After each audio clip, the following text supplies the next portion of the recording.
That meeting is set to take place at 2 p.m. The president is going to be meeting with about 7 members of the House who are part of the Ways and Means Committee. The scheduled topic for that meeting is Tax Reform 2.0. Of the folks who are going to be meeting with the president, 4, including the Ways and Means Chair Kevin Brady and the Budget Chair Diane Black, have not taken the opportunity to criticize the president for the meeting that he held with Vladimir Putin in Helsinki yesterday and the comments that he made during the press conference afterward. Although there are 3 members of that meeting who have taken the opportunity to criticize the president. Congressman Eric Paulson called the performance embarrassing by the president, saying an American president taking the side of a Russian dictator over American intelligence agencies is dangerous.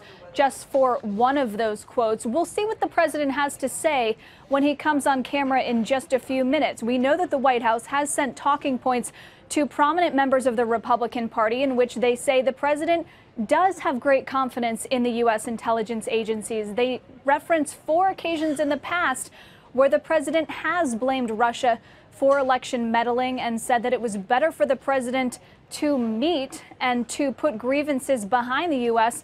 than to not meet, although we have seen the president respond a couple of times directly on Twitter. Yesterday, when he began his journey from Helsinki back to the U.S., he tweeted this, we believe from Air Force One. He said, "As I have said today and many times, I have great confidence in my intelligence people. However, I also recognize that in order to build a brighter future, we cannot exclusively focus on the past."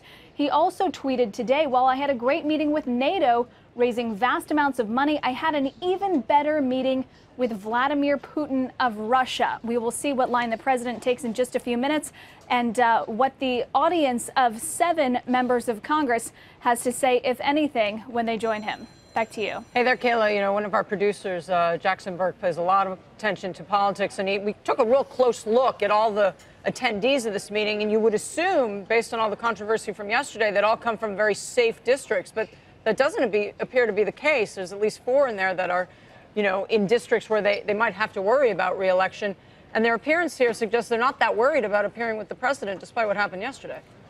Well, yeah, and there is this seeming catch-22, Michelle, that a lot of Republicans have been talking about privately. On one hand, many disagree with the way the president handled the meeting and the press conference yesterday. On the other hand, they acknowledge that it would be political suicide to distance themselves from the president, especially for many who are up for re-election. So interesting dance that a lot of members of Congress are having to delicately navigate here, and we'll see what happens in just a few minutes. You know, Kayla, I've been interested as I've listened to some of the responses here, and I look back at what the president said and didn't say, and I don't draw conclusions on this at all. But I wonder whether, and some have said that the president sided with Mr. Putin. I heard it as a much more equivocal set of comments than that. He did not criticize Mr. Putin. He didn't say that, Mr. Putin, you're wrong.